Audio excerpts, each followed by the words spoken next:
প্রথম ফয়সালা ইবাদত হবে শুধুমাত্র একজনের, তিনি হলেন আমাদের আল্লাহ।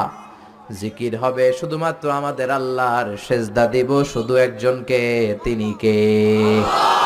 এজন্য রাব্বুল আলামিন বলেন, ওয়ামা খালাকতুল জিন্না ওয়াল ইনসা ইল্লা লিয়াবুদুন।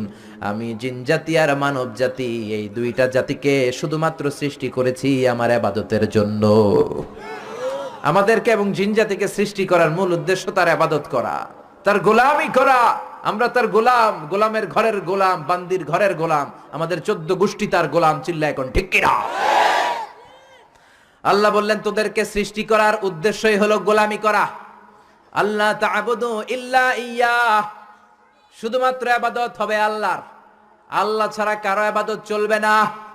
এই জন্য প্রত্যেক নামাজে সূরাতুল ফাতিহার মধ্যে আমরা আল্লাহরে ডেকে বলি, আল্লাহ ইহদিনাস সিরাতাল মুস্তাকিম। ও আল্লাহ, আপনি আমাদেরকে সিরাতুল মুস্তাকিম দেন।